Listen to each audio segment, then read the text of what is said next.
To na farko na so in fara da godiya ga Allah kuma gode wa shi shugaban ƙasa wanda ya ga ya dace ya gayyato ni in zo wannan babbar fada, kuma tun daga gurin da ake katin shigowa suke cewa sun daɗe ba su ganni ba. Yanzu na bandan shigo tsaya a nan kusan shekara 6 kenan ko 7. To kaga wani abu ne ni a guna na tarihi.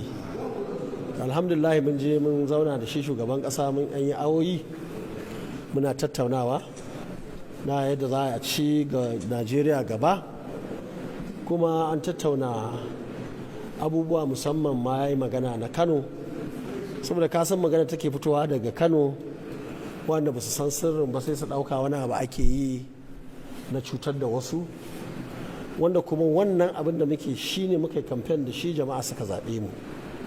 Ni na yi kamfen a matsayin ɗan takara na shugaban ƙasa, na faɗa kuma an zaɓe ni na samu ƙuri'a sama da miliyan. Shi ma ɗan gwamna wanda yake zaune shi ma abin da ya faɗa kenan. Ranar da aka yi rantsuwa ran nan ya ce zai kafa kwamiti na bincike ɗaya na abin da ke ya shafi harkar ƙasa, domin akwai gurare da yawa waɗanda ake ganin an yi ba daidai ba wanda ake so a gyara, saboda kuka da mutane suka yi ta yi a baya. Saboda haka ne muka ɗauki wannan magana cewa za a kawo za a gyara. Amma da muka yi shawara akwai gurare guda 4 ko 5. Ɗaya akwai filin sukuwa na gwamnati ne, wannan gine-gine an tafi an je an yi, kuma mun yi bincike mun gana ɗansa ne, kuma gurin gwamnati ne, gurin al'umma ne wanda suke amfani da ita. Muna ganin wannan bai dace ba, kuma ma ba su bi duk wani tsari da ake bi na gini ba. Abu na biyu akwai sashi na jami'ar Wudil, Kano University of Science and Technology.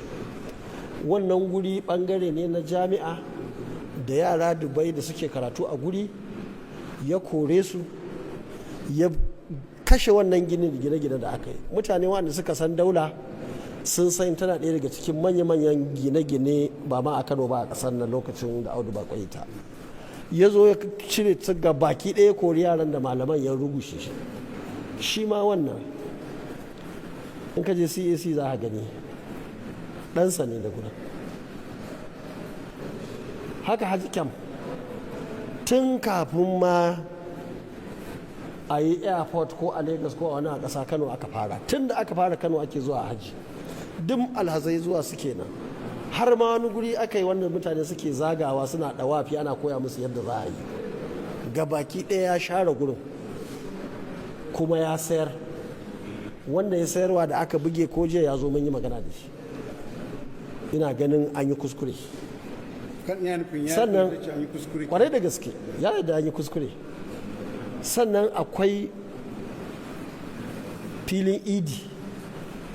A filin idi tun da aka yi jihar Kano, tun da musulunci ya zo, wannan shi ne masallacin idi na Kano. Babu sarkin Kano da taɓa zuwa yi wata sallah ban da wannan gurin. Babu wani gwamna da wasu mutane da suka je wani gurin da wannan gurin. Lokacin da muka zo lokacin Boko Haram, da na ɗaga ido na can na leƙa na gano wata taga daga tsallaken titi, wani zai iya zama shiga can gurin ya harbi ko sarki ko gwamna ko wani manyan mutane. Wannan abba yana kwamishina na wasu na sa ya zo ya samo gilashi mai silke wanda harsashi baya hudawa, aka kewaye mutane, saboda haka duk daga inda ka harbo ba za a same ka ba.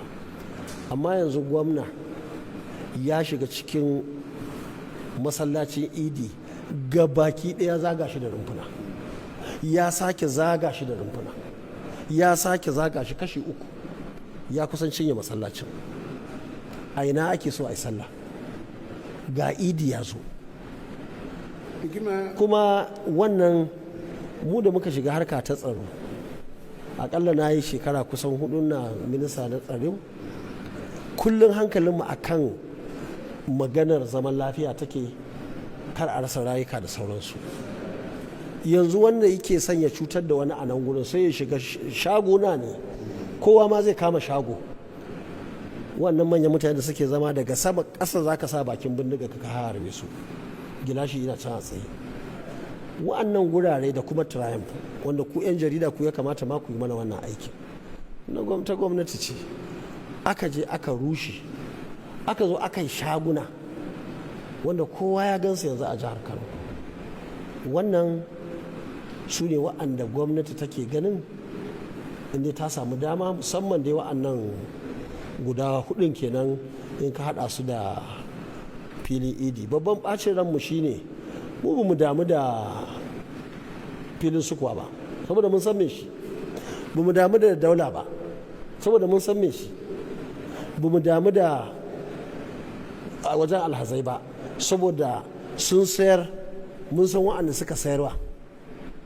Inda muka fi damuwa da shi shine filin idi.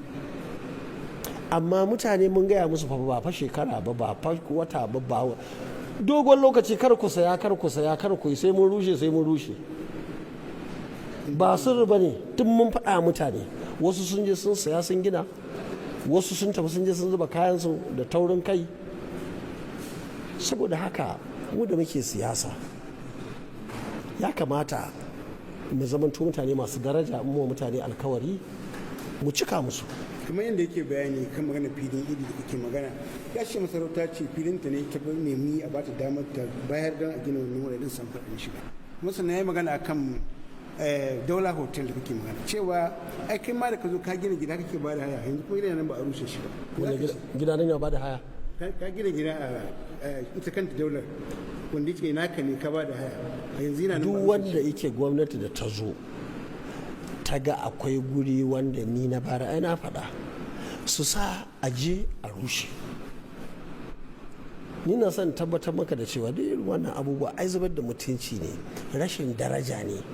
Ka je ka kori mutane daga jami'a, ka tafi ka je ka kori mutane daga filin alhazai, ka tafi ka kori muka daga race course ka kwashe fili kuma duka ba 'ya'yanka. To misali ma a ce ko ni ko wani gwamna ya taɓa yi shi ne makarinsa? Ai ba za ka ce don wani ya yi shirme kai kuma wannan shi ne dalilin sa kai ma kai shirme. Ba yadda za a yi in wani gwamna ya yi a wannan fili na daula misali ya rushe ginin daula, yanzu ba magana ake ta matsalar rusau ba.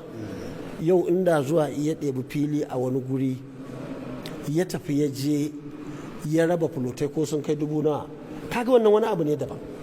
Amma makarantar da burin da muna da yaro ya fi 1000 ina karatu, ka buge ta ga baki ɗaya gine-ginen kuma ka ba kanka kuma ka yi mall za ka sai da kaya a gurin. Haba da ƙarshe mai girma injiniya Rabi Musa Kwankwaso, ba a ganin samun mafita shine kamar kai da shi ku samu kwaɗa kanku don mutane kan su sami masala? A'a, shi ya yi mulkinsa ya haɗa kai da ni. Shi ma yanzu wannan da yake ni ba da wani abu, ni kawai fa ne ba da shawara ne na sa kai na gwamna saboda duk tafiyan mu ce. Kuma mu ni na sani a yanzu dai lokacinmu ne, wata rana sai labari. Yayin da nake da ƙarfi da rai da lafiya, duk abin da zai cuci jihar Kano ba zan yarda da shi ba. Kuma na kai matsayin da duk wani gwamna da zai zo yanzu yayana a gwamna ba zai zo ba. Na riga shekara nawa, shekara tun 1999 yau shekara nawa, kusan shekara 24 kenan ina gwamna. Ai yanzu sai mu gode Allah ya kamu mu aikin mu kawai gyara, kuma wannan gyaran babu wani mutum babu wata kungiya za ta iya ta banda Kwankwasiya. In ba haka ba an sai da firamare, an sai da sakandare, an sai da jami'a, an sai da race course, an sai da masallatai. Wani ya gaya mu ya ce shi dan fage ne, masallacin fage ba an yi shaguna a jikinsa ba. Duk waɗannan abubuwa ne wanda suke marasa kyau. Babu shawara, kowa ina son kuɗi amma kuma ya kamata mutum ya nemi daraja da mutum.